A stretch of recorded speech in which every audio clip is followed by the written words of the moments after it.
देख रहे हैं रबजी लाइव का डिजिटल प्लेटफॉर्म और मैं हूं आपके साथ निधि सिंह। लोकसभा चुनाव की आहट के बीच चिराग पासवान ने भाजपा को दिखाई करे तेवर। जी हां, भाजपा ने नीतीश कुमार को झटका खाने के बाद राज्य में हुए उपचुनाव में चिराग पासवान का भरपूर इस्तेमाल किया है, जिसकी वजह से राजनीतिक जानकारों को ऐसी उम्मीद है कि आने वाले समय में भाजपा और चिराग पासवान की पार्टी लोजपा रामविलास में गठबंधन हो सकता है।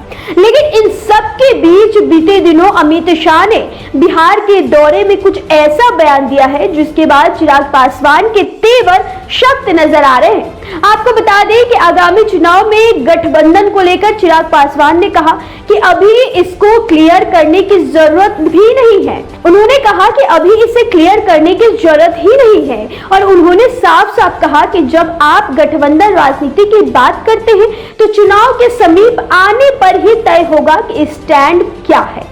चिराग ने कहा कि अभी बहुत ज्यादा क्लैरिटी की जरूरत नहीं है। उन्होंने कहा कि फिलहाल मेरी प्रायोरिटी अपने संगठन और जनाधार को मजबूत करने की है। चिराग ने कहा कि जब चुनाव समीप आएगा तो गठबंधन का फैसला भी लिया जाएगा। इस दौरान उन्होंने भाजपा को लेकर टीका टिप्पणी नहीं की है। ऐसे में राजनीतिक जानकार इसे अमित शाह के बिहार दौरे से जोड़ रहे हैं। दरअसल केंद्रीय गृह मंत्री अमित शाह के बिहार की सभी 40 लोकसभा सीटों पर पार्टी नेता और कार्यकर्ताओं को चुनाव की तैयारी करने का आदेश दिया था।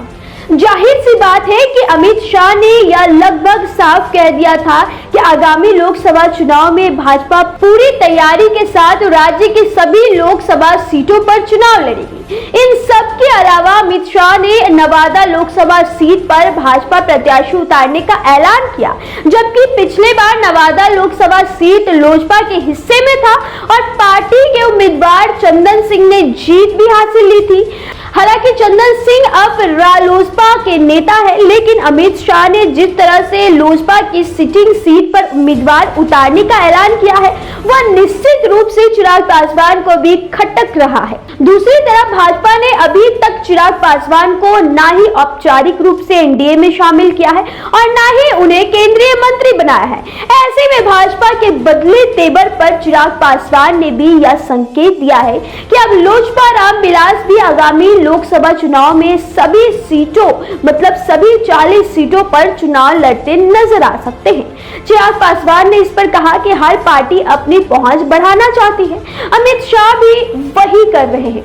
देखिए, 2 लोकसभा चुनाव 2019 से लेकर अभी तक चिराग पासवान के राजनीतिक कद में काफी अंतर आ चुका है।